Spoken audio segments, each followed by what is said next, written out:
Muy buenas tardes, comunidad educativa y audiencia en general que nos acompañan a este nuevo espacio del programa UTEC Saludable, bajo el enfoque de nuestra responsabilidad social universitaria RSU y, por supuesto, cumpliendo con la aplicación de los Objetivos de Desarrollo Sostenibles ODS, especialmente el número 3, que hace referencia a la salud y el bienestar, y el número 4, educación de calidad.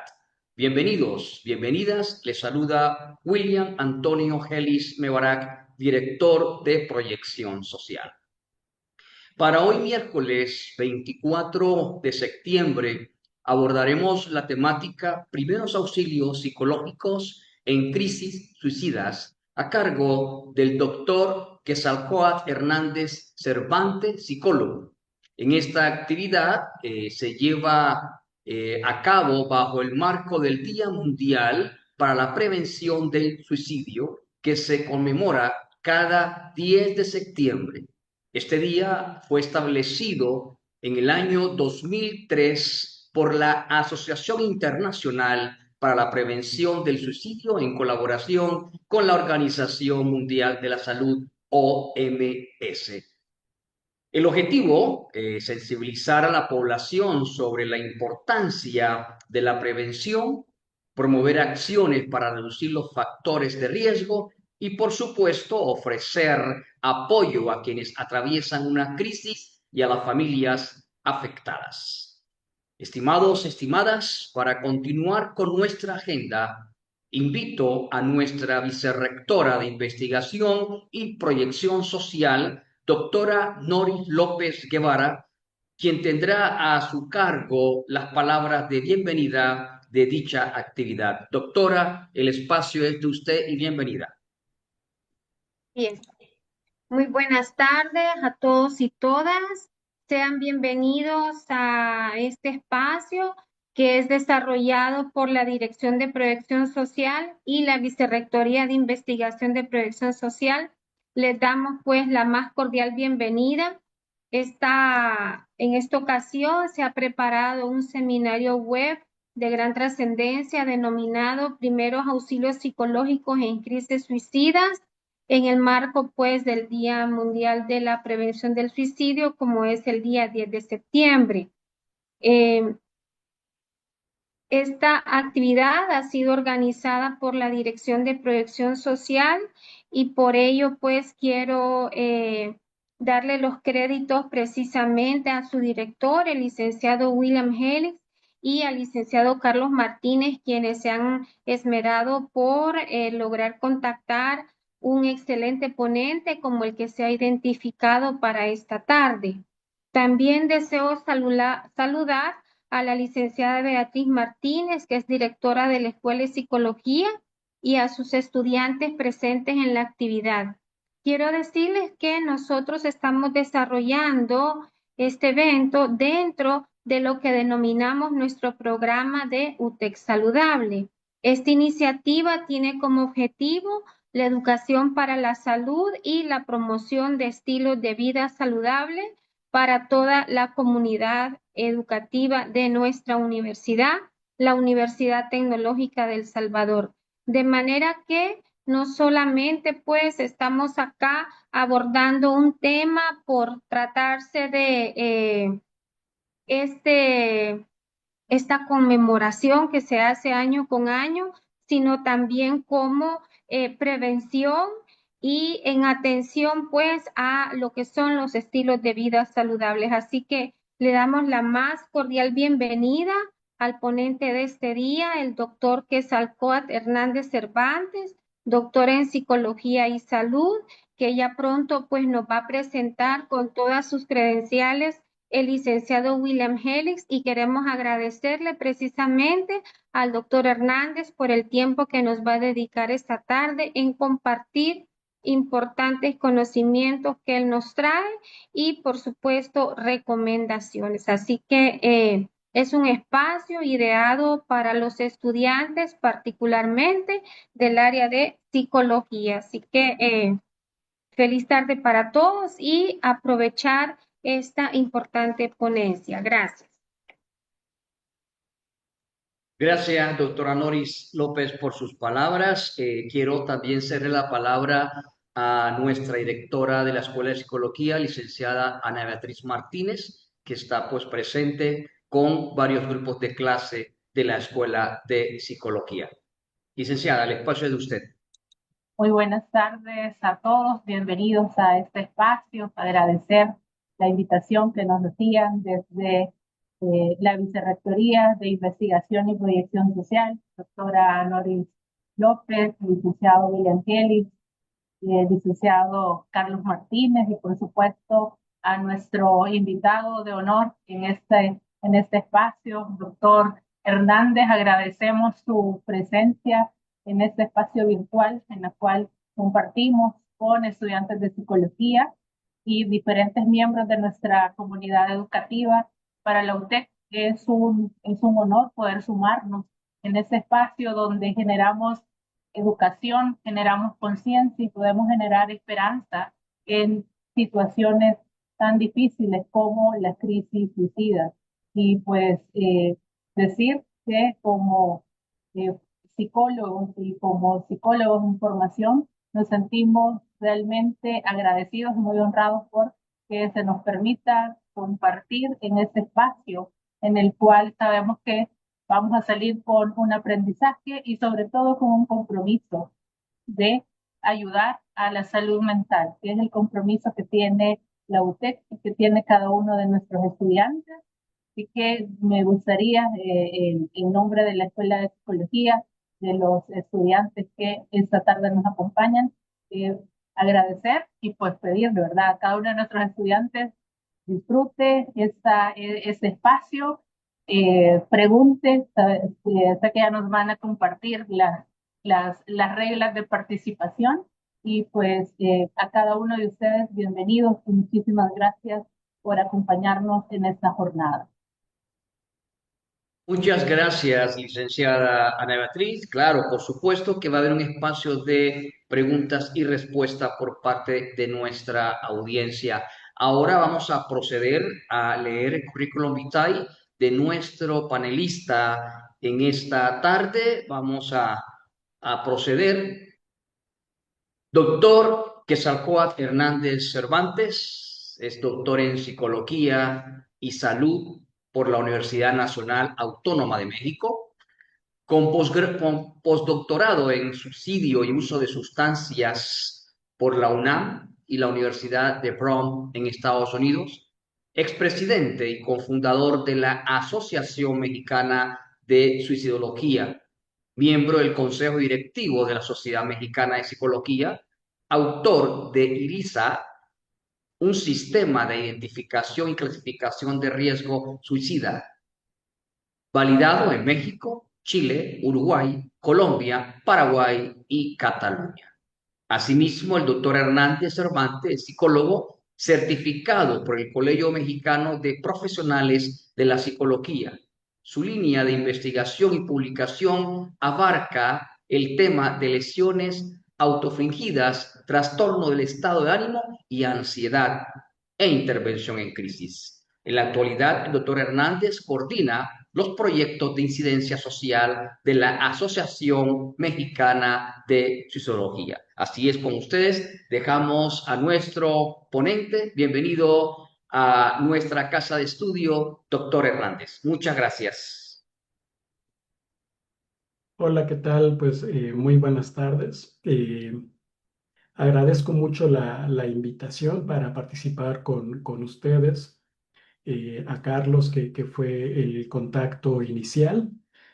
A mí me emociona mucho poder dirigirme con ustedes, tanto pues ustedes que están al frente del área y en particular de la Escuela de Psicología, pero sin duda, pues principalmente a los estudiantes de la carrera. No sé si además de psicología y a lo mejor posteriormente puedan estar acá viendo la grabación estudiantes del área de la salud. En mi experiencia y en mi recorrido docente, me ha tocado colaborar con alumnos de enfermería, de medicina, de nutrición, de trabajo social y sin duda, pues bueno, son distintas las áreas que por supuesto pueden tener un papel fundamental en estas labores de prevención del suicidio.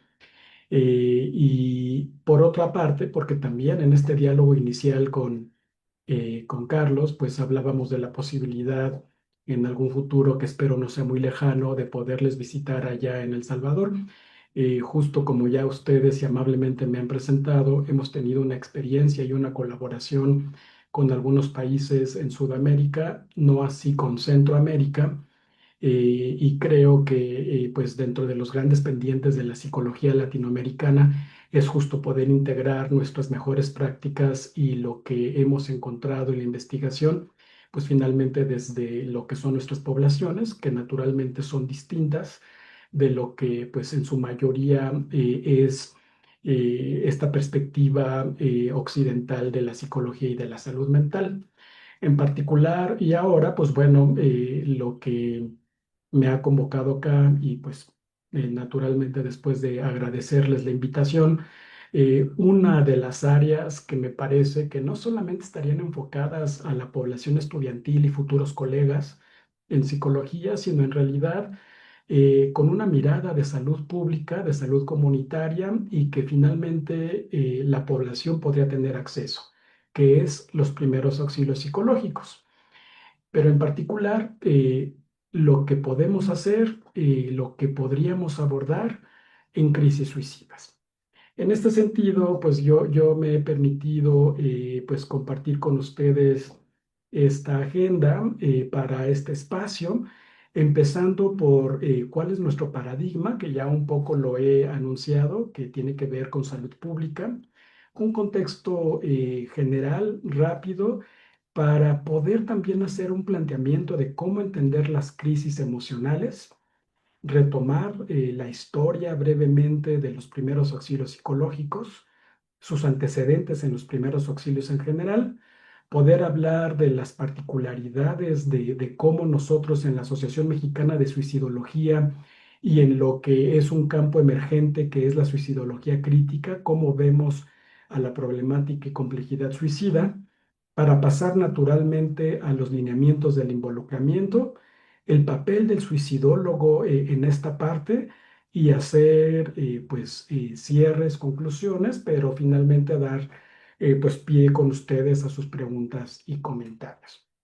Sin más, pues bueno, dentro de este primer punto que es el paradigma, también ya adelanté con ustedes esto de la suicidología crítica, que hace una década, a lo mucho dos, empieza a replantear lo que nosotros hacemos en el campo de la prevención del suicidio y sobre todo en el contexto de muchos esfuerzos nacionales en países de primer mundo, donde la infraestructura en salud mental es otra, donde pues finalmente la posibilidad de acceso a servicios especializados es muy diferente en Latinoamérica y que no podemos justo descartar en esto que pues estando económica, política y socialmente décadas adelante respecto a, por ejemplo, nosotros, y que uno de estos hallazgos es que el modelo biomédico y en particular el psiquiátrico ha resultado insuficiente, que no podemos pensar en los primeros auxilios psicológicos en la prevención del suicidio sin antes volver a plantearnos que el suicidio, por ejemplo, como tal, no es una patología, que no necesariamente vamos a tener trayectorias desde trastornos del estado de ánimo o de ansiedad como precedentes a una crisis suicida y que sin duda no podemos tampoco aislarlo de un contexto social, político, histórico que no solamente, por ejemplo, en México, pues desde, por ejemplo, lo que políticamente ustedes ya saben está ocurriendo, sin duda, y por supuesto que tampoco entraré en detalles, pero ha sido muy contundente también este momento histórico para El Salvador y de cómo esto finalmente guarda una relación con nuestra condición humana. Habiendo dicho esto y habiendo ubicado a la salud pública como nuestro paradigma, me parece pertinente entonces rescatar que la historia de la suicidología tiene tremendas raíces en la filosofía y la sociología.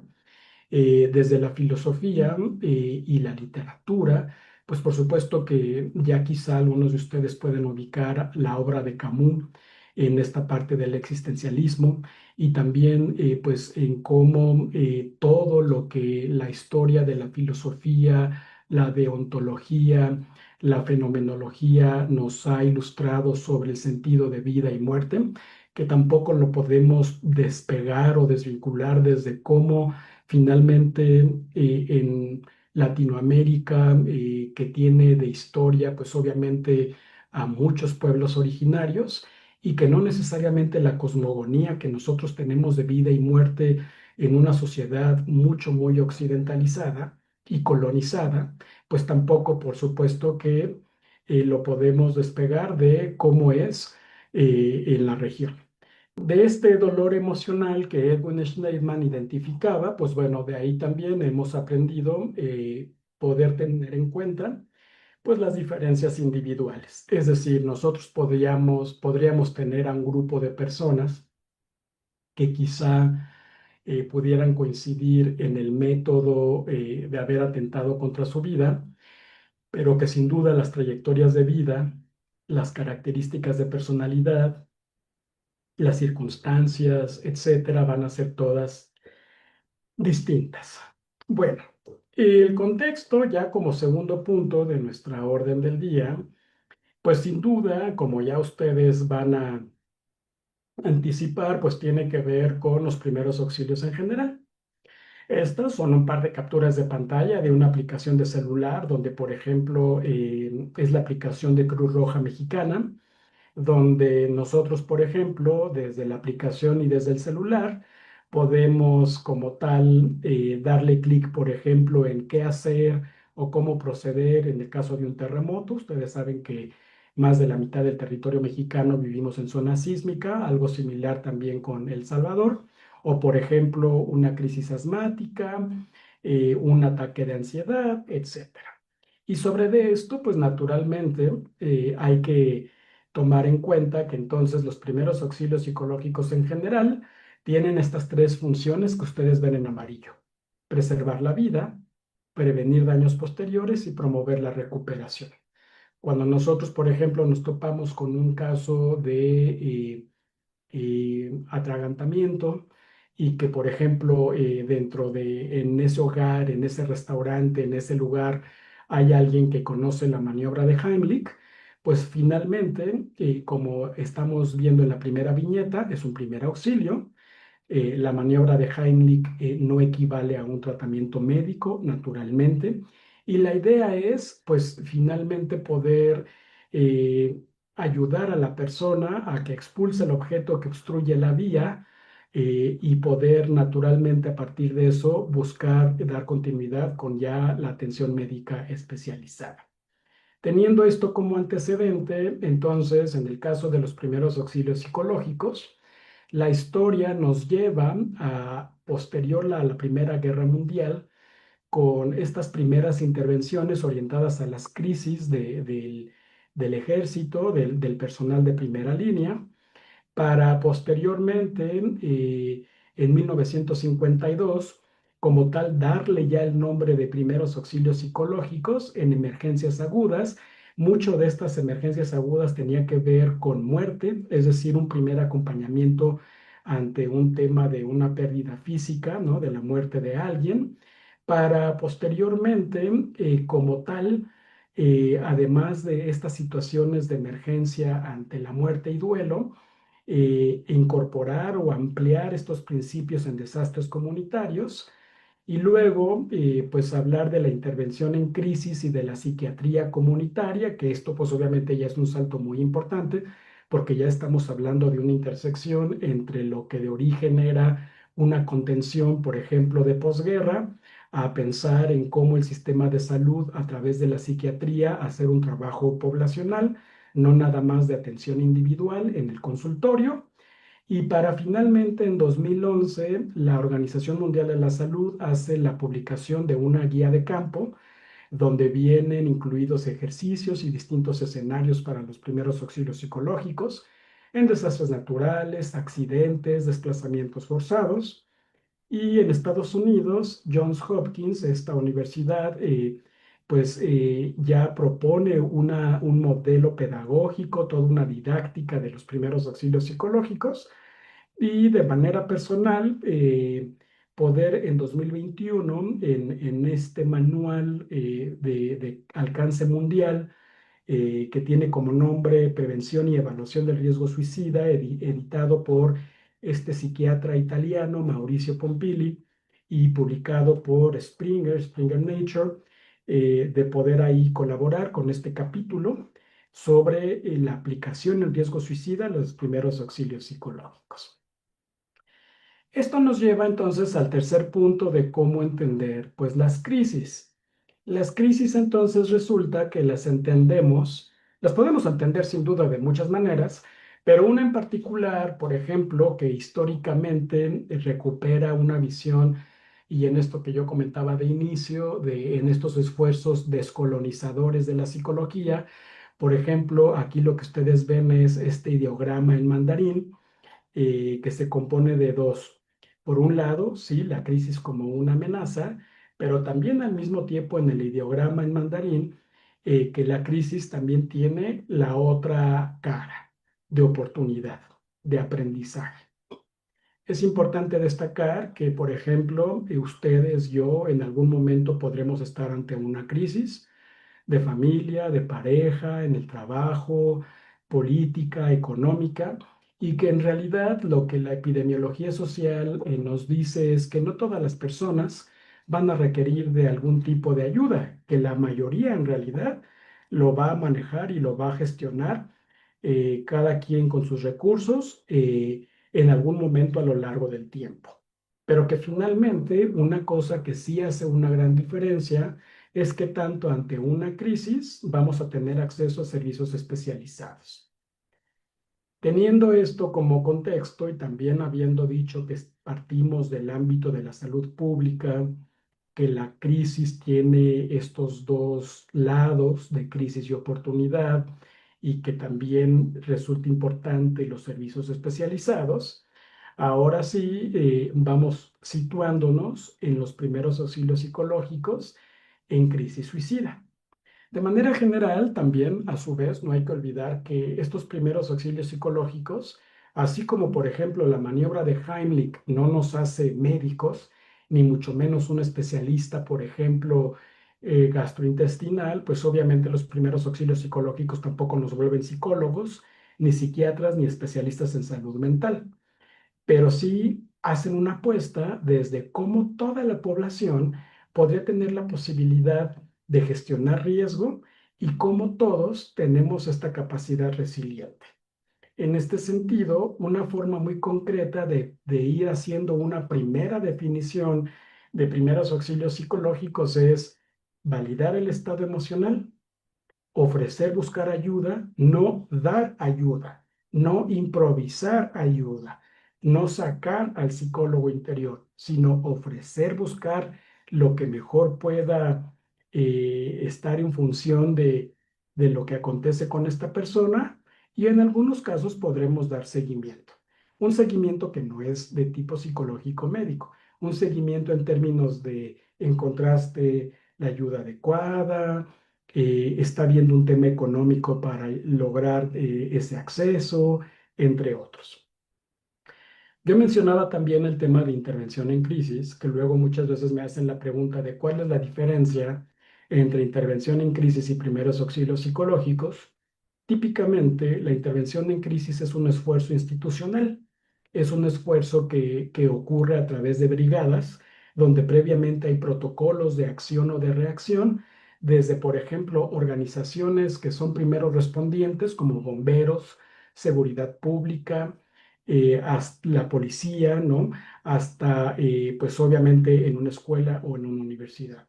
En contraste con cómo un primer auxilio psicológico en realidad podría estar al alcance de cualquier persona, un maestro, papá, mamá, un vecino, etcétera. Y al mismo tiempo también hay que distinguir de cómo finalmente cuando hablamos de la ayuda adecuada y en términos de riesgo suicida, hablamos de tres posibilidades.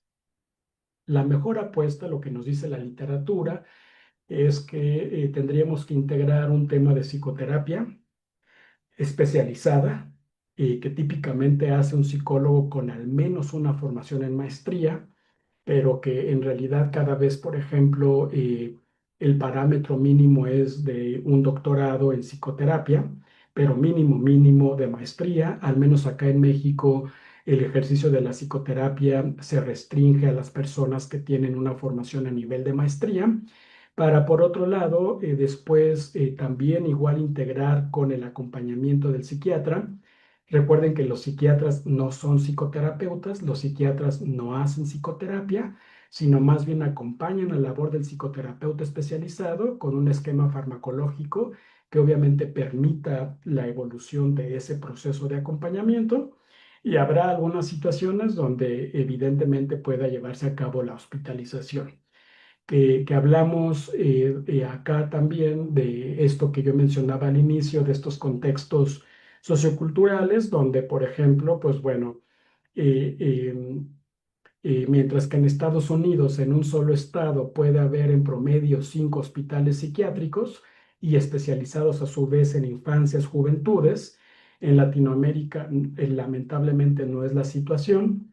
Muchos de los hospitales dan atención regional, ni siquiera es local, y la tasa de psiquiatras por habitantes en Latinoamérica sigue estando muy por debajo de la recomendación de la Organización Mundial de la Salud. Sobre el suicidio, pues bueno, también vale la pena recordar que tiene un carácter prevenible en el sentido de cómo podríamos desde la población en general, entrenándose en primeros auxilios psicológicos, pero sin duda también desde las áreas de enfermería, medicina, medicina familiar, trabajo social, psicopedagogía o psicología, pues poder entonces hacer desde la identificación, la contención o ya un tratamiento. Es importante destacar que en la suicidología no consideramos al suicidio como una patología, sino como una decisión personal. Y que esta decisión personal que conlleva un dolor emocional importante, como ustedes ya podrán obviamente imaginar, partimos de ciertos preceptos. Y el principal es este que ustedes están viendo, que la gran mayoría de las personas en realidad no es que quieran morir, quieren dejar de sufrir. Y que en particular ante un primer auxilio psicológico, pues será muy importante saber qué decir y qué no decir, entre otras cosas. Sobre todo porque a diferencia, por ejemplo, de las maniobras o de las cosas que podríamos hacer en un primer auxilio en general, básicamente los primeros auxilios psicológicos, pues por naturaleza obvia, son más a nivel del habla, de la presencia, de lo que se dice o no se dice.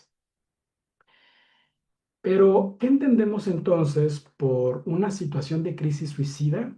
Pues no necesariamente, como ya también espero estar comunicando, no en una cuestión que tenga que ver con enfermedad, aunque sí puede naturalmente estar presente, pero me parece también pertinente ir desmitificando, ir desestigmatizando que lo que acontece previo a un suicidio es un trastorno mental, porque en realidad no es así en muchas ocasiones. Pero lo que sí es una constante es que este sufrimiento humano también lo podemos explicar en términos de cómo aquellas personas que son diferentes, aquellas personas que son excluidas, aquellas que pueden o sentir no conectar, el que se sienten no entendidas desde cuestiones económicas, culturales, sociales, hasta otras como por ejemplo lo que hemos tenido de manera reciente con neurodivergencias o identidades de género, orientación sexual, etcétera, para de manera conjunta pues hablar también de cierta resistencia a estas pautas de lo que se supone es alguien exitoso, de lo que se supone deben ser los hombres o deben ser las mujeres. Yo acá en esta lámina pongo enaltecer el tener y no el ser. Un contexto sociocultural que le apuesta demasiado al estatus y no, por ejemplo, a un sentido colectivo o comunitario. En este sentido, Tampoco hay que olvidar que si finalmente nos topamos con un intento de suicidio, entendido como una lesión autoinfligida, no nos corresponde a nosotros evaluar la letalidad, pero sí, por ejemplo, al menos la norma, el Programa Nacional de Prevención del Suicidio en México y que se comparte con otros países, donde el manejo de una conducta autolesiva con la intención de morir debe de manejarse como cualquier otra emergencia médica. En México nosotros tenemos el 911 y también hay números locales de emergencias. Ya ustedes en un ratito me compartirán cómo es en El Salvador, pero finalmente de lo que se trata es dejar en claro que un primer auxilio psicológico no va a acontecer una vez que ya ha habido una conducta autolesiva y que como tal, si fuera una fractura, una caída, un golpe, un accidente, tendrá que manejarse como una emergencia y llamar a los servicios especializados. Típicamente las crisis suicidas no suelen ocurrir de la nada. Hay una serie de señales de alerta. Estas señales de alerta, mientras que en esta lámina no están todas, ni tampoco se supone que tengan que cumplirse o que no pueda haber otras, pero sí son de las más comunes. Por ejemplo, el amenazar con lastimarse, el buscar obviamente un medio potencial. En México y en muchos países de Latinoamérica, a diferencia de Estados Unidos, por ejemplo, más del 80% de las muertes por suicidio son por ahorcamiento, son por asfixia. Y se invierte este dato en Estados Unidos, donde la gran mayoría son por armas de fuego. En México, en realidad, son infrecuentes las muertes por suicidio por arma de fuego y todavía en menor frecuencia por intoxicación. Sin embargo, después de ahorcamiento, el segundo método, que también mucho tiene que ver con el contexto económico del país, es por envenenamiento, por herbicidas, pesticidas, y que pues bueno, también igual valdría la pena igual poner en ese contexto cómo las señales de alerta podrían ser diferentes, por ejemplo, para El Salvador.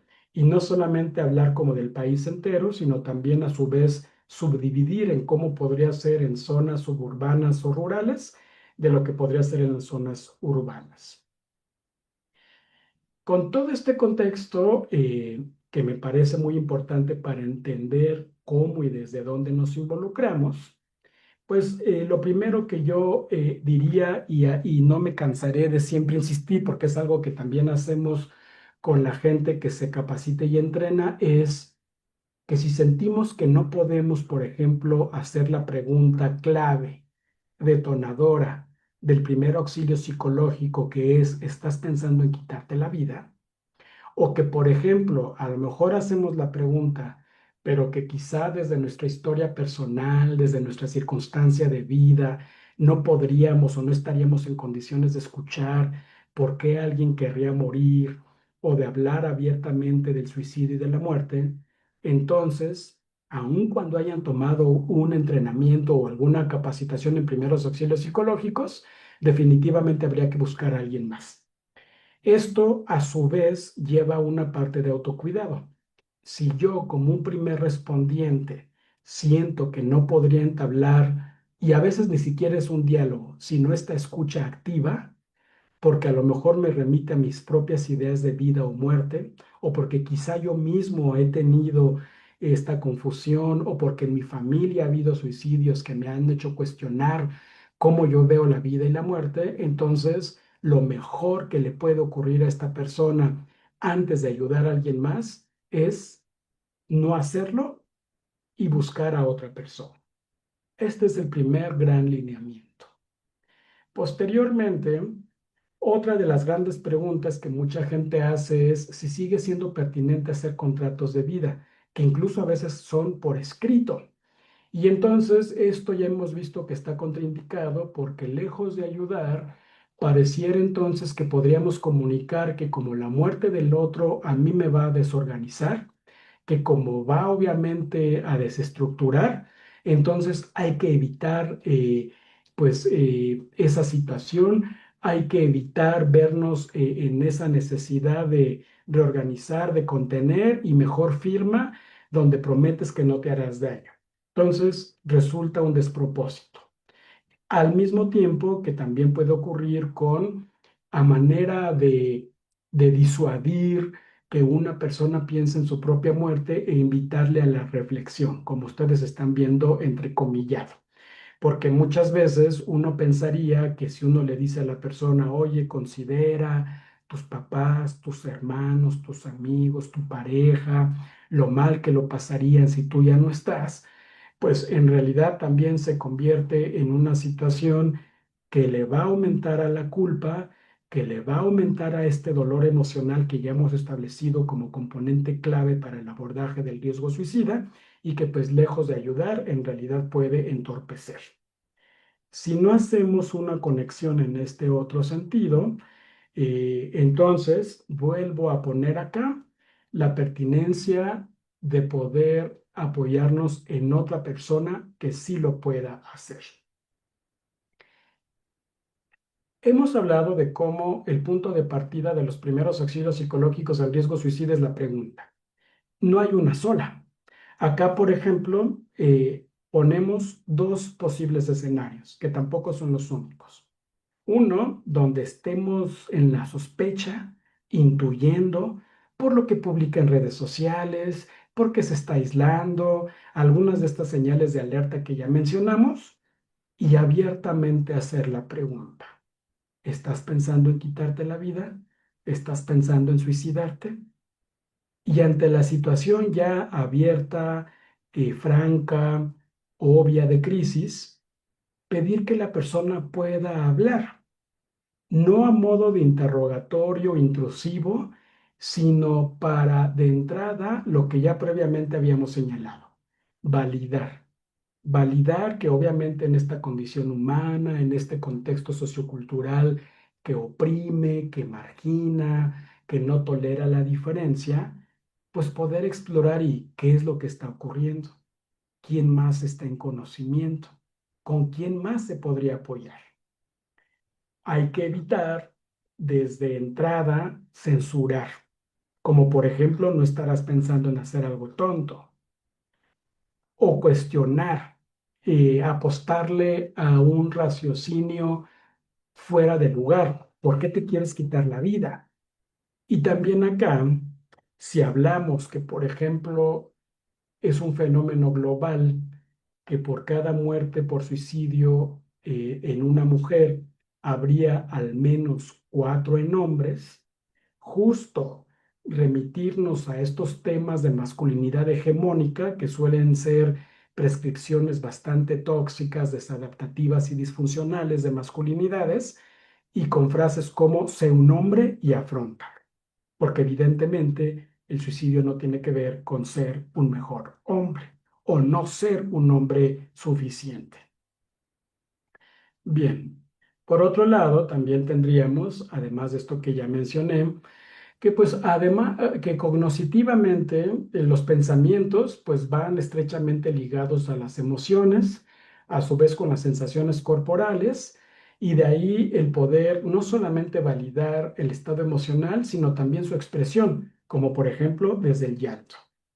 Que también cuando nosotros permitimos que la persona hable abiertamente de en qué lugar, cómo lo haría, en qué día, etcétera, que nosotros podamos, como ya mencioné, preguntarnos y decir, ¿estoy preparado para escuchar todo esto? Para manejar toda esta información y entonces sobre de eso, pues poder entonces abordar y decir de esta validación que no necesariamente el que uno piense en estos escenarios significa que los tendríamos que llevar a cabo. Fíjense que una de las distorsiones más comunes de la comunicación humana, que también tiene un componente sociocultural muy importante y en Latinoamérica todavía más, pareciera que en el momento que alguien nos empieza a contar algo, por deber, por responsabilidad, a veces incluso hasta por el compromiso, sentimos que ya tendríamos que formular una respuesta o un consejo. Y una de las cosas que más iatrogénicas o contraproducentes o contrarias pueden ocurrir de un primer auxilio psicológico es dar consejos. Si nosotros sentimos que no podremos evitar o no nos vamos a poder abstener de aconsejar, entonces de manera muy clara decir, creo que no estás listo para un primer auxilio psicológico. Si tu tendencia es a decirle a la gente que sí, que no haga, si tu tendencia es como desarrollar un plan a partir de lo que alguien te cuenta, entonces posiblemente la recomendación sea no prestes un primer auxilio psicológico, porque de ahí hemos documentado bastante bien de cómo muchas veces se convierte en una especie de pseudo acompañamiento que al final del día comunica, oye, no quiero que me des molestias con tu sufrimiento, no quiero que vengas a alterar el orden de la familia o en esta escuela y por lo tanto voy a procurar darte un plan de vida para que ya no estés pensando en quitarte la vida, por ejemplo.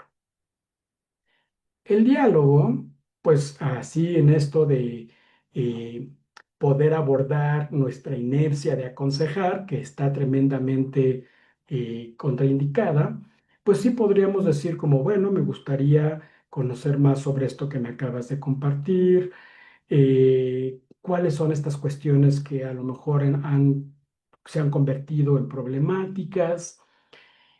Ayuda bastante en una manera de mostrar que estamos poniendo atención a hacer un resumen de lo que la persona nos está diciendo. Si nosotros en esto de implementar o llevar a cabo un primer auxilio psicológico necesitamos clarificar, hacerlo y finalmente agradecer que se está abriendo, que se está permitiendo esta narrativa de ayuda, de angustia, de dolor y reconocerle que justo el hecho de hablar abiertamente y de no caer en alarma y de no desorganizarse por tan solo abrir el tema es ya un primer paso y uno muy importante.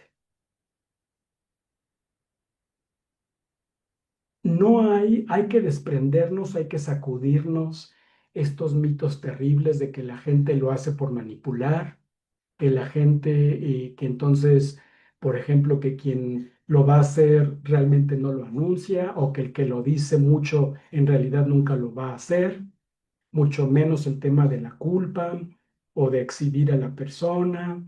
No nos toca tampoco minimizar las dificultades. A nosotros alguna nos podría parecer como algo completamente manejable, pero no sabemos obviamente cuál es la historia de esa persona, ni mucho menos justo como en esta angustia terminar retando a la persona de no, no te creo. Yo creo que qué mala onda que estás diciendo esto, que estás recurriendo a esto otro, y no te creo capaz. Y por supuesto, con todo y que de repente coincida que un primer auxilio psicológico lo lleva a cabo un psicólogo, un médico, un trabajador social o alguien de enfermería, en ningún momento esto nos da la pauta a hablar de un posible diagnóstico, ni mucho menos de qué es lo que se tendría que hacer.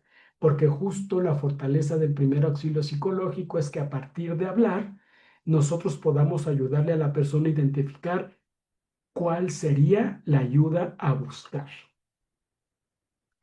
Hay que estar atento, naturalmente, por ejemplo, nosotros como prestador de un primer auxilio psicológico, pues estar ahí presente completamente. Me parece que si de repente vamos a estar distrayéndonos con el celular, si de repente no estamos monitoreando nuestro nivel de incomodidad y estamos volteando a otro lado, pues también igual, mejor no hacerlo. No hay que tener miedo a hablar abiertamente y utilizar la palabra de suicidio, intento de suicidio, muerte por suicidio, quitarse la vida, porque en la medida en la que nosotros comuniquemos la seguridad y nos despojemos del tabú, la otra persona entonces también no sentirá la presión de ocultarlo, de hacer una comunicación entre líneas o de recurrir a eufemismos. En este sentido, ya tiene algunos años que la Organización Mundial de la Salud, por ejemplo, nos ha hecho recomendaciones respecto a, por ejemplo, qué términos no utilizar, como por ejemplo suicidio fallido, porque si nosotros en una nota, en un medio, en un texto, en una conversación decimos suicidio fallido, o intento fallido, pues esta parte de fallido supone o parecería como que estuviéramos hablando de un fracaso. Y evidentemente el que una persona no muera por una conducta autolesiva es todo menos un fracaso. Y por otro lado, también igual tener cuidado de la narrativa, por ejemplo, en hablar de cometer suicidio, porque la palabra cometer generalmente la asociamos a un delito, a un crimen, y el suicidio no es un delito. El suicidio no es un crimen, el suicidio no es un pecado, el suicidio es una decisión personal, nada fácil, tremendamente dolorosa y que finalmente refleja un desenlace de procesos emocionales y cognitivos bastante complejos. Por lo tanto, a lo que hay que prestar atención y ser sensibles son a estos procesos de dolor emocional que de repente pueden llevar a una persona a genuinamente pensar que no habría algo mejor que ya no estar en esta vida. Para ir terminando entonces y dar pie a sus preguntas y comentarios, pues entonces acá, si ya hemos estado hablando de cómo los primeros auxilios nos ayudan a conectar con la ayuda adecuada, pues vale la pena acá mencionar el papel del suicidólogo.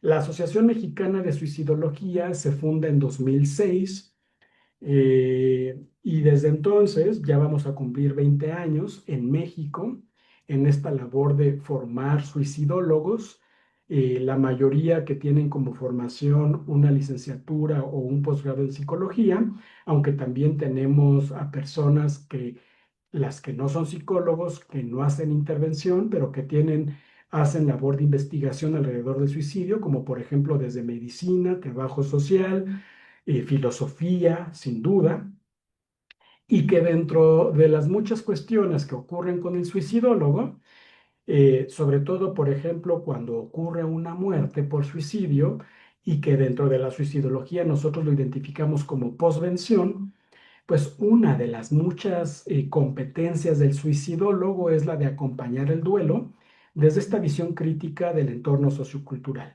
No como, pues bueno, es lo que ocurrió porque jugaba videojuegos violentos, pues bueno, porque es lo que pasó, porque estaba ya muy deprimido, no, pues bueno, porque es lo que pasó, porque tenía un trastorno bipolar o tenía algún tipo de esquizofrenia, porque en realidad lo que hemos visto es que además de que todo eso contribuye al estigma y a la distorsión del fenómeno y de su complejidad, nos aleja de que en realidad lo que puede hacer la diferencia en salvar una vida es esto que comentábamos, abordar de manera distinta el dolor emocional que de cierta manera forma parte de nuestra condición humana, que no se trata, porque además no es posible estar felices todo el tiempo, sino de aprender a gestionar nuestros recursos personales y medioambientales para obviamente sobrellevar una vida que es compleja, que es dura, que es adversa y que en algún momento nos puede poner en una crisis de este tipo.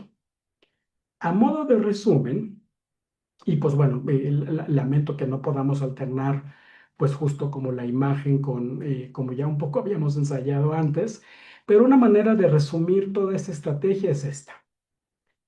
Primero, no olvidar que el tema no es que no te mates. El tema no es que no te suicides, que te suicides. El tema es las personas no desean morir, sino dejar de sufrir.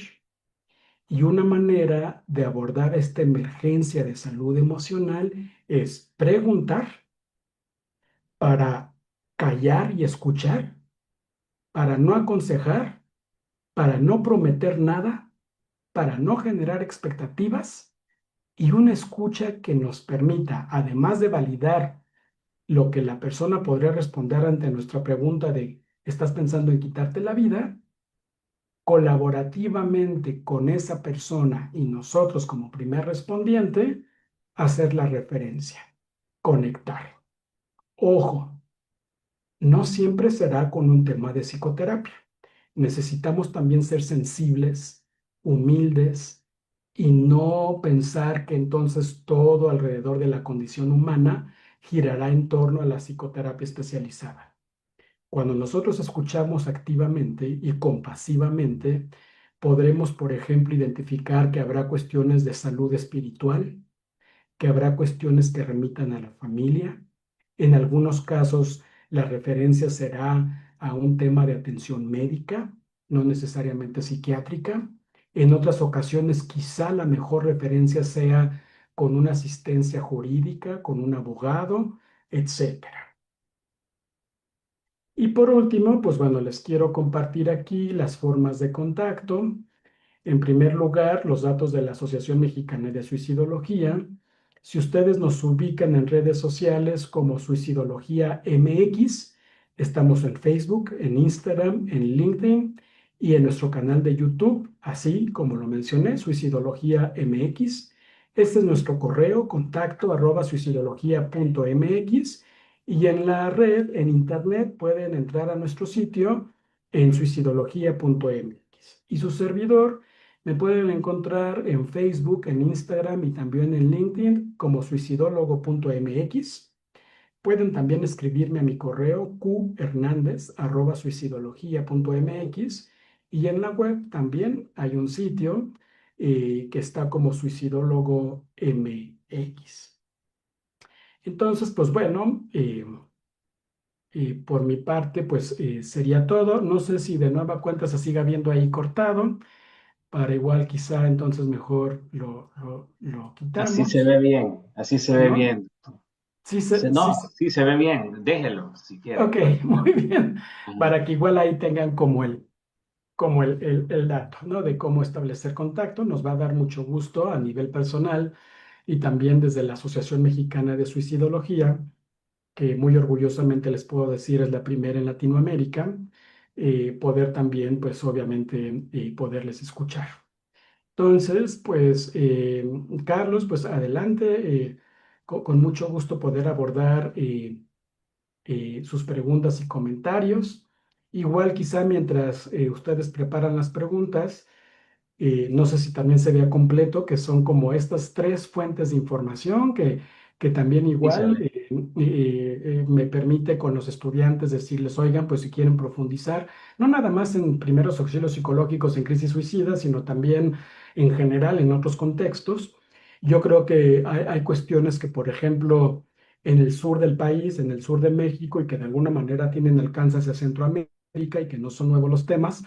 Por ejemplo, en este tercero que ustedes ven de Organización Mundial de la Salud, primera ayuda psicológica, guía para trabajadores de campo, van a encontrar ejercicios que ocurren, por ejemplo, con desplazamientos forzados.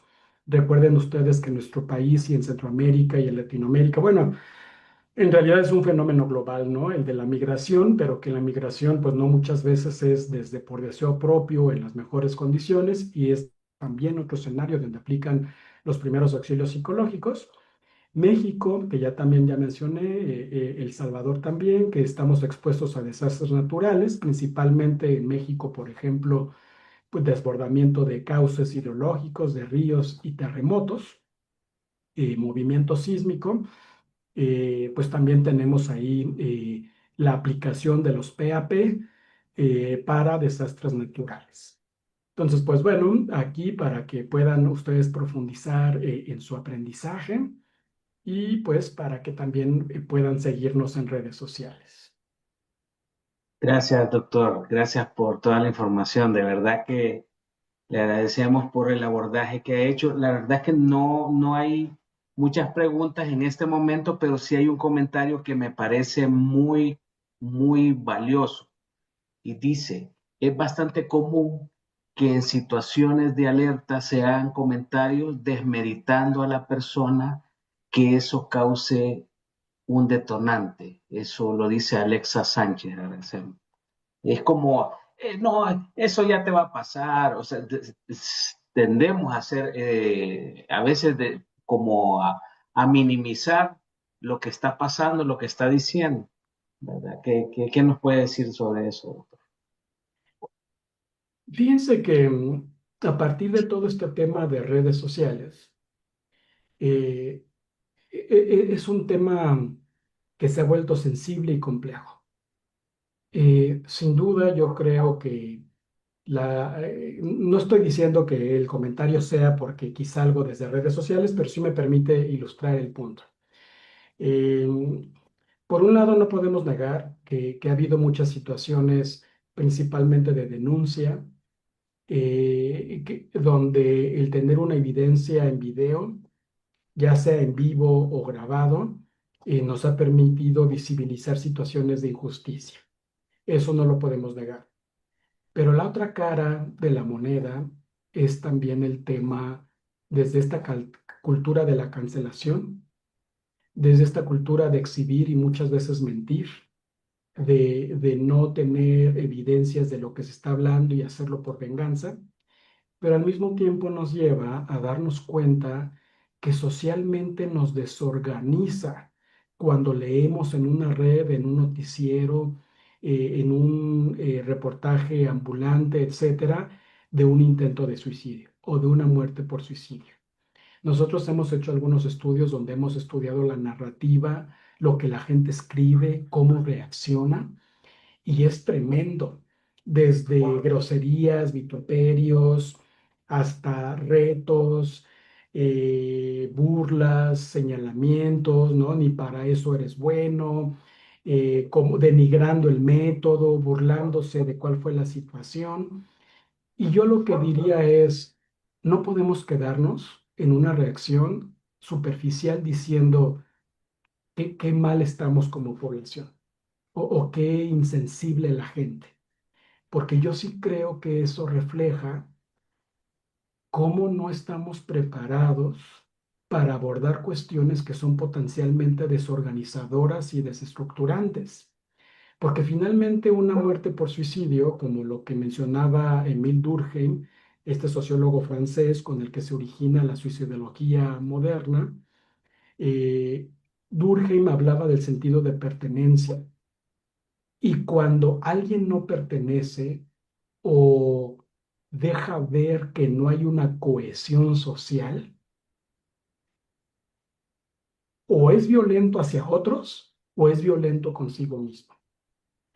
Eh, Centroamérica ha pasado por muchos momentos de sacudida política y económica, asociados a muerte, igual que México y virtualmente cualquier país.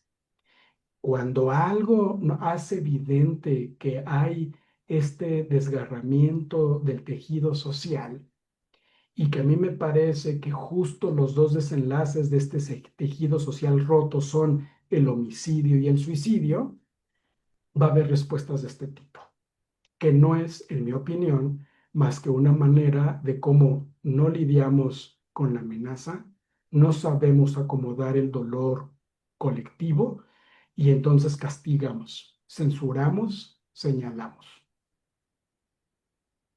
Gracias, doctor. Sí, definitivamente.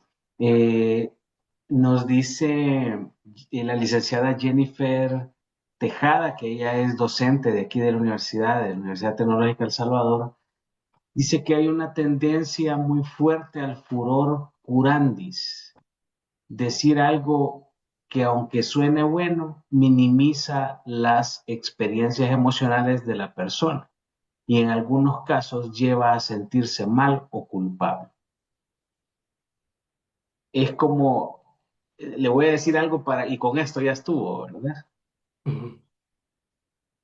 Bien, bueno, eh, creo que uno de los riesgos o de las situaciones que muchas veces no se van a manejar adecuadamente en estos contextos del manejo del riesgo suicida es perder de vista cómo cada historia va a tener eh, una ruta de riesgo muy particular. Cuando nosotros decimos, y de ahí entender, por ejemplo, ciertos mitos, como que si la puerta falsa, que si la salida fácil, que si es alguien insensible porque no piensa en su familia, en sus hijos, cuando en realidad muchas veces, y desde, por ejemplo, lo que conocemos de la autopsia psicológica, haciendo un paréntesis, que es en la psicología forense una estrategia, una metodología de investigación donde hacemos una reconstrucción de la vida de una persona que se haya quitado la vida, nos damos cuenta que muchas veces el suicidio incluso puede ser o puede tener una orientación altruista, aunque parezca difícil de comprender. Esto no es nuevo porque ya también en esta categorización que hacía Durkheim de los suicidios altruistas, anómicos, etcétera, nos habla pues de cómo mientras que podríamos tener algunos eventos de suicidio que desde donde lo que profundizáramos a lo mejor quedaría de vista una cuestión impulsiva. En México, por ejemplo, más de la mitad de las muertes por suicidio y que pues, de alguna manera llegan a servicios de urgencias, hospitales públicos, se ven acompañadas de alcohol, es decir, intoxicación por alcohol. Por supuesto que podremos advertir un componente muy impulsivo, pero eso no significa que finalmente para considerar como decisión personal el ya no estar aquí, y yo podría decir que en ningún caso es una cosa fortuita, es una cosa que sale de último momento. Sí conlleva un proceso duro. Por otro lado, no hay que olvidar que nuestro organismo tiene muchos mecanismos para sobrevivir. Por ejemplo, uno se intoxica y el organismo como mecanismo de supervivencia vomita. Es decir, aquí hay algo que me está haciendo daño, va para afuera. Si yo me corto, si me lesiono accidentalmente, sobreviene un proceso de coagulación para obviamente impedir, pues que obviamente me desangre y así sucesivamente, ¿no? Eso significa que no nada más es en el nivel cognitivo, emocional, el poder sobrellevar, abatir, eh, desarmar todas estas barreras de supervivencia, sino además también hay que combatir al organismo que en automático va a reaccionar para protegerse. Es doloroso por donde se le vea.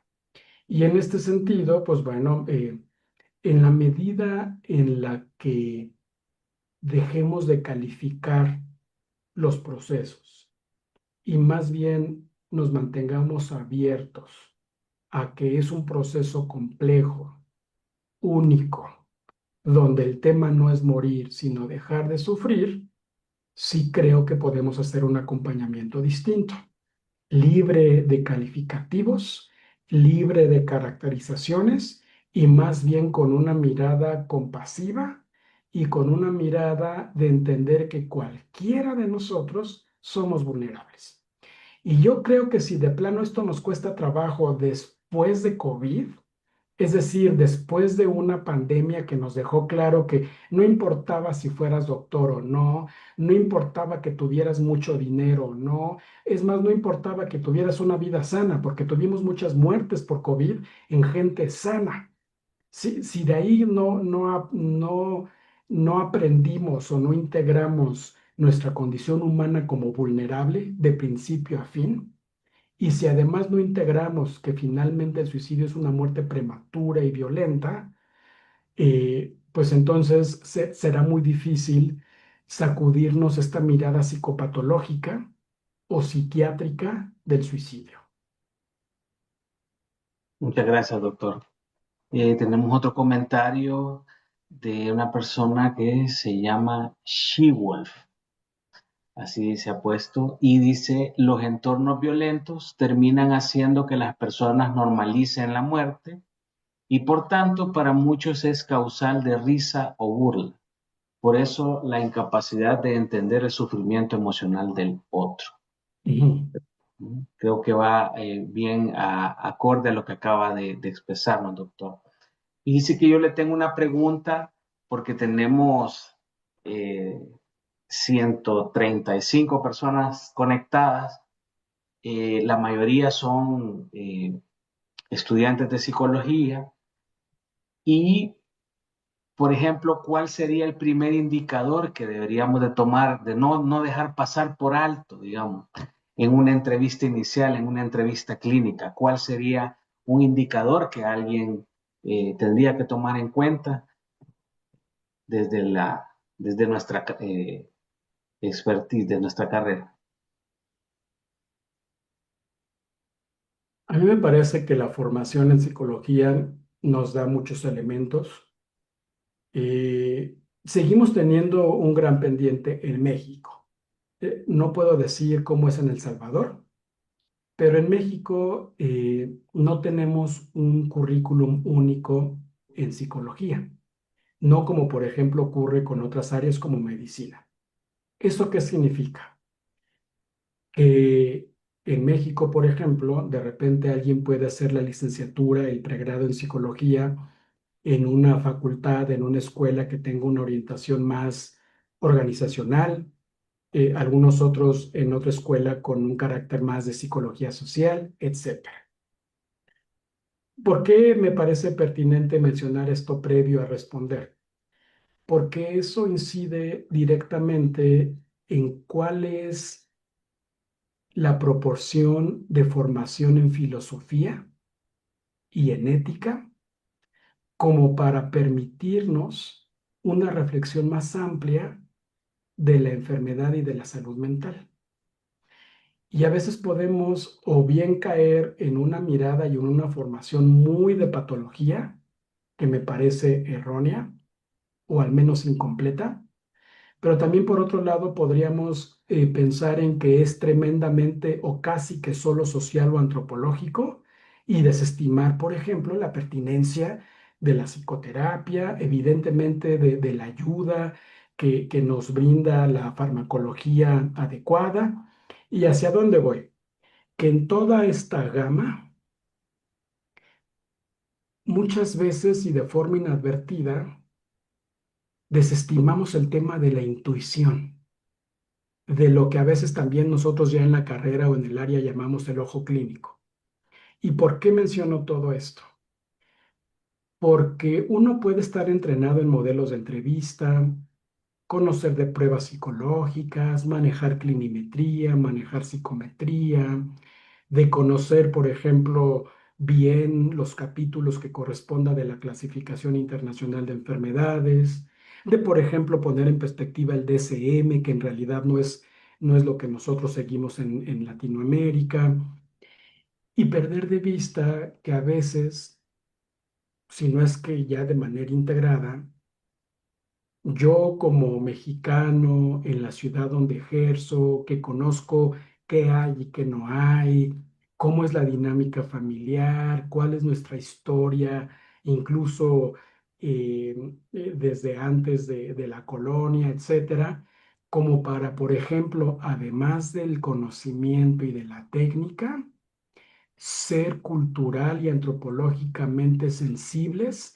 y decir y darle valor a creo que aquí hay algo que no está bien, creo que aquí hay algo que no me suena, como que siento que algo está haciendo falta y no tener miedo a incorporarlo en estas estrategias de evaluación, de diagnóstico o de acompañamiento.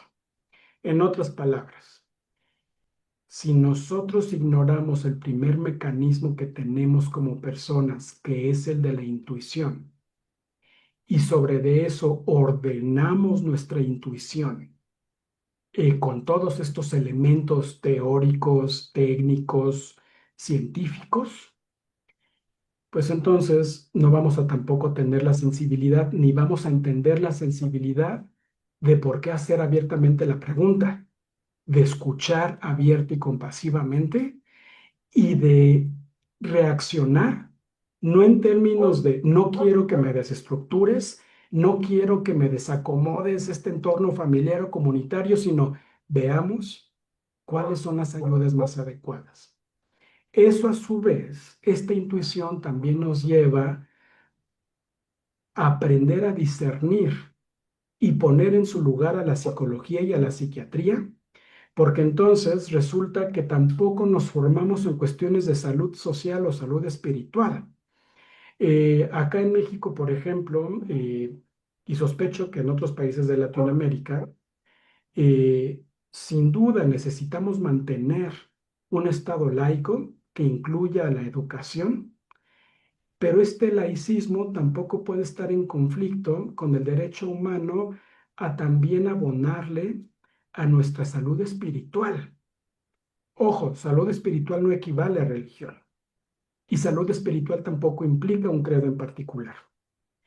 pero al mismo tiempo nos da tanto miedo entrar a este tema de la salud espiritual que a veces hasta incluso nos da pena abordar estos aspectos en la psicoterapia, por ejemplo, cuando son fundamentales. Y el otro gran pendiente es el de la salud social.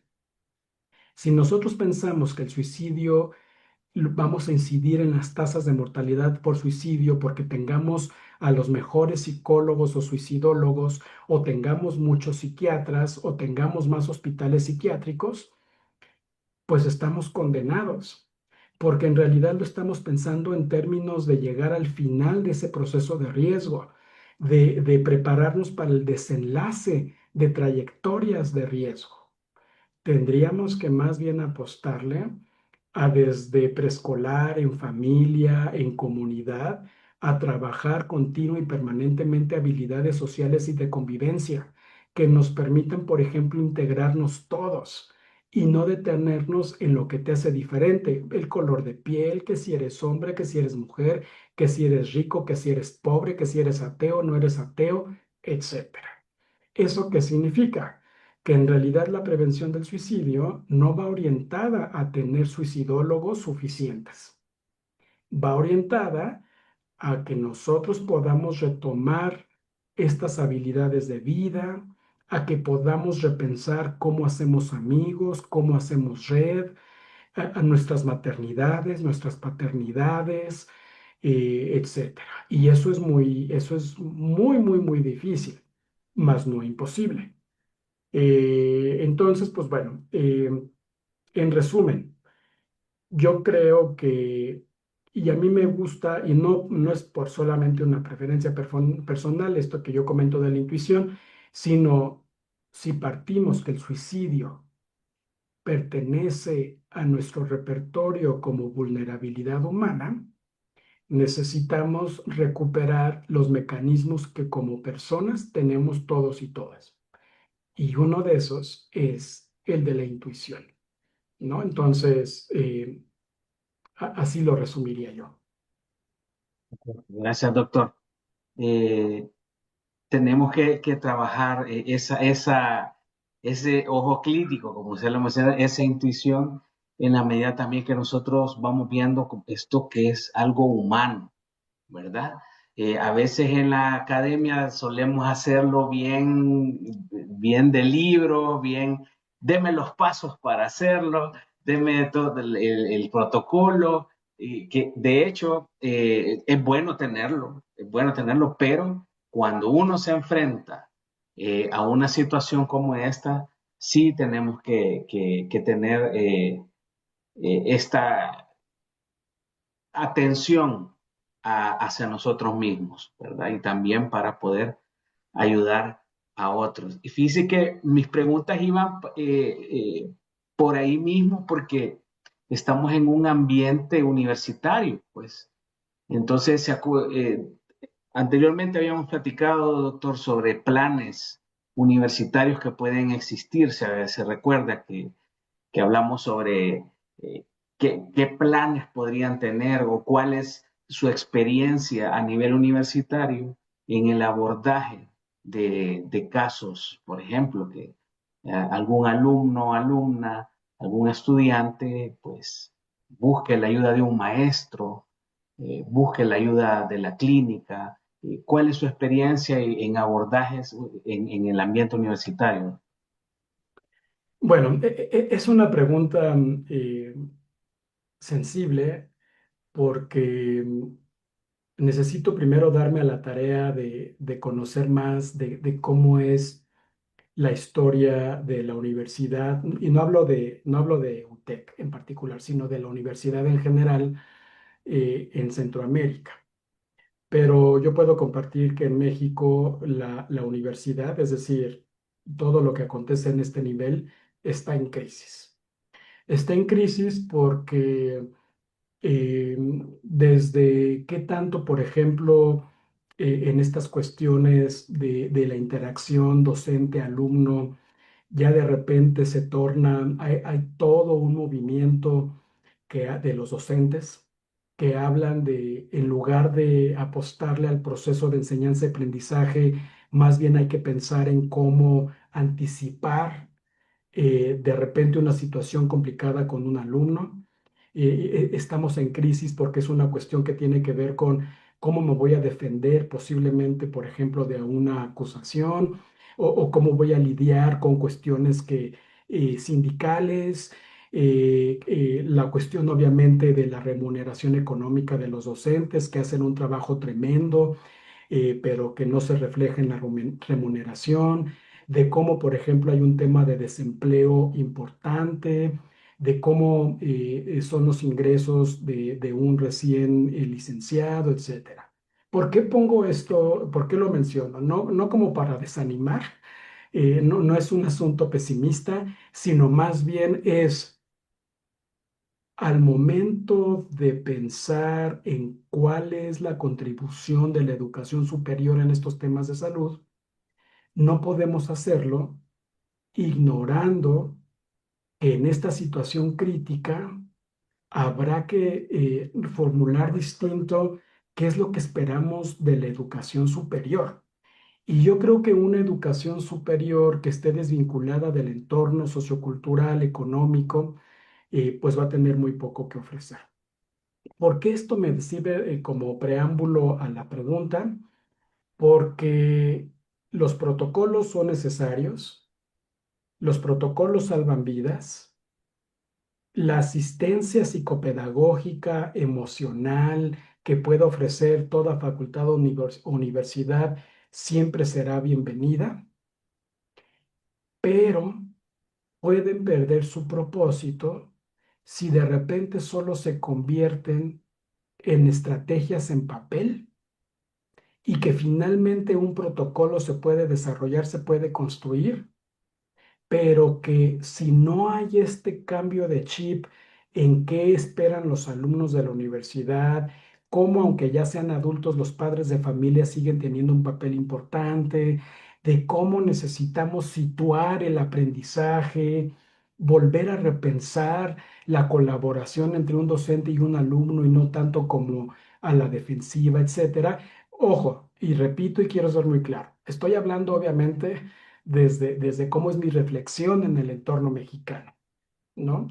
Eh, no van a trascender estas estrategias. Eso por un lado. Y por otro, eso tampoco se contrapone en compartirles qué es lo que mejor resulta. Y una de estas primeras cosas yo les diría, incluso como Asociación Mexicana de Suicidología, cuando de repente una escuela, una universidad nos solicita una plática o una conferencia o una charla, nosotros decimos, bueno, podemos ver, pero también corresponde decirte que en realidad el que tú de manera espontánea, ocasional, promuevas espacios, no va a tener mayor impacto. ¿Eso cómo se traduce? Que las mejores estrategias de prevención del suicidio, porque no habría una única, pueden ser varias, pero sí tienen un eje común. Son aquellas que se mantienen de manera continua y permanente. Por ejemplo, el tamizaje, el screening o el cribado, como ustedes lo quieran referir. Es decir, que al inicio de un ciclo escolar o con los alumnos de nuevo ingreso, mediante un autorreporte, podamos identificar a aquellos alumnos que necesiten de algún tipo de apoyo psicológico, pero que si esto solamente se hace una sola vez y no se incorpora como una política institucional, no va a funcionar. Otra estrategia, el tema del desarrollo de habilidades para la vida. Si nosotros de manera continua y permanente no fomentamos el desarrollar habilidades para la vida, tampoco va a funcionar, porque eso tiene que ocurrir continuamente. El tema no es imponerlo y el tema no es decir, tiene que estar presente. El tema es, por ejemplo, en la cuestión del tamizaje, psicológicamente psicológica y socialmente cada 10 años tenemos una generación distinta. Cada 10 años ya es otra generación. Y de manera intermedia ocurren muchas cosas. En un periodo de 5 años, una red social ya no tiene la misma vigencia, por ejemplo. Por lo tanto, el que continuamente se hagan tamizajes para la detección oportuna, la detección temprana, nos va a permitir ajustar o calibrar esa estrategia de detección oportuna para responder a cómo nuestras infancias y juventudes cada 5 años transitan por cosas diferentes y cada 10 ya es otra cosa. O que en el caso del desarrollo de habilidades para la vida, por ejemplo, cómo lidiar con que me funen, no sé si en El Salvador le digan igual, ¿no? A la cancelación en redes sociales, pero si ya te funaron en redes sociales, ¿cómo haces para gestionar eso? O si, por ejemplo, de repente hay una situación de pérdida de vida por un acontecimiento con el crimen organizado, ¿cómo haces para lidiar, por ejemplo, con eso en el escenario escolar? Y entonces eso significa que un programa permanente continuamente se va a adecuar, va a cambiar, va a responder distinto, ¿no? Entonces, yo lo puedo resumir así. No hay una sola estrategia. La mejor estrategia es la que mejor responda a las particularidades y recursos de esa comunidad educativa, de esa ciudad, de esa región. Y por otro lado, que todas acciones aisladas, salpicadas, tampoco van a tener mayor impacto. Las que han funcionado y las que logran incidir en las tasas, por ejemplo, de suicidio, son aquellas que se mantienen de manera continua. Y por otro lado, también no podemos dejar de lado lo que a nivel estructural ocurra. Por ejemplo, en México, desde 2022, 2021, se empezó a trabajar en el primer Programa Nacional de Prevención del Suicidio, obviamente con una legislación detrás, de tal suerte que en México tenemos algo que denominamos Código 100.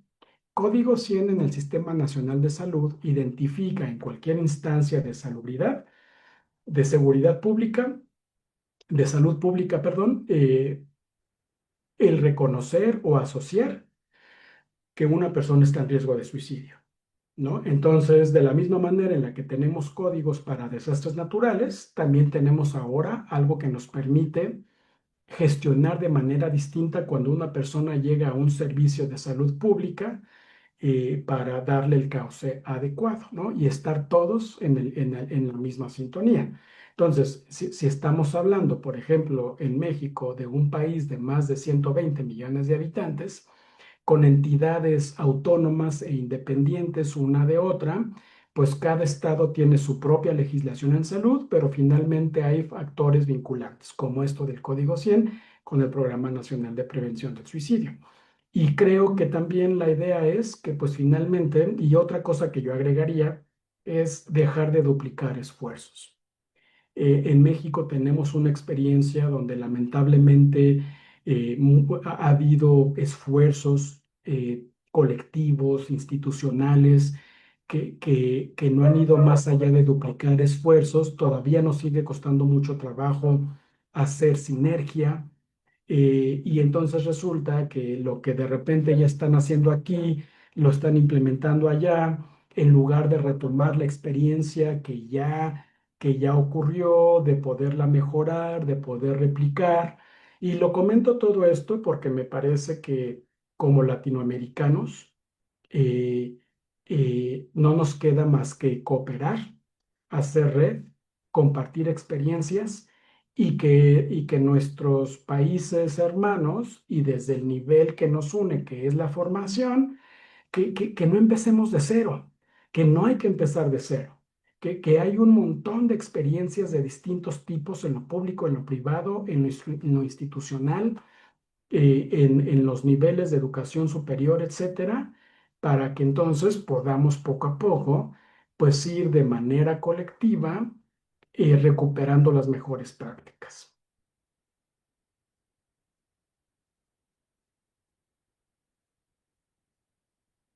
Tu micro, Carlos. Perdón. Gracias, doctor. Aprovechando este llamado que estaba haciendo, porque esto es prácticamente no es que solo una universidad va a hacer algo, voy a tener el mejor protocolo o aquí voy a hacerlo algo, sino que es unirnos y ver este tema de una manera más integral. De hecho, eh, me alegra y me sorprende también que usted hable de habilidades para la vida. Aquí les decimos habilidades blandas y así, power skill, entonces, pero cómo este tipo de preparación, de educación, es tan necesaria, no solamente para los trabajos, sino que para algo tan importante como es la prevención del suicidio. Así es que, aprovechando esto, doctor, agradecerle la ponencia tan extraordinaria que ha tenido. Ha sido de mucha utilidad para nuestros estudiantes de psicología. Es sumamente valioso para nuestra comunidad universitaria que nos haya atendido nuestra invitación. Así es que solo le pediría, doctor, un mensaje de cierre, de esperanza, de sentido propositivo para quienes están formándonos, nos estamos formando en psicología. Gracias. Pues yo le diría a mis colegas que estamos en una profesión de tremenda responsabilidad, pero esta responsabilidad no es de carácter solo técnico o científico. La psicología es un área que nos permite poder integrar de manera clara, abierta y contundente un sentido humanista, compasivo, libre de juicio, y que son estas las cuestiones que, independientemente del área que ustedes puedan elegir, que puedan hacer una diferencia. A mí me parece que estamos en una pandemia de violencia social, que estamos en una pandemia de un tejido social desgarrado y que los psicólogos no podemos ser ajenos a eso.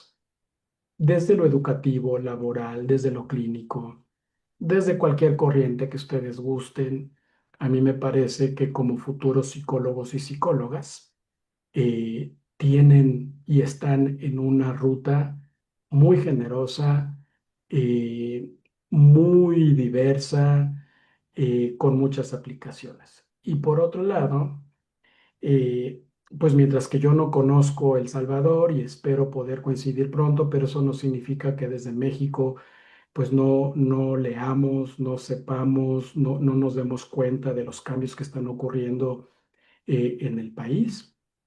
Me queda claro que también los medios luego juegan un papel importante, pero que más allá de eso, yo sí creo que finalmente estos cambios en cualquier sociedad no pueden solo ocurrir de manera vertical.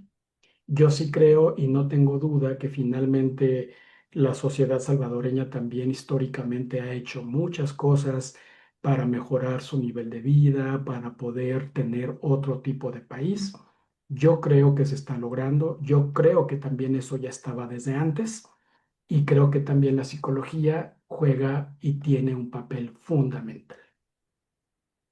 Muchas gracias, doctor. Gracias. En nombre de la Vicerrectoría de Investigación y Proyección Social, reiteramos nuestro más profundo agradecimiento, doctor Quetzalcóatl Hernández, por esta ponencia, ¿verdad? Y a los estudiantes e invitados que estuvieron conectados, les agradecemos estar hasta este momento y nos vemos en la próxima. No se vaya a desconectar, doctor. Ahí se Muchas queda. gracias. Muchas gracias. Hasta luego y feliz tarde, feliz noche para todos y todas. Hasta luego.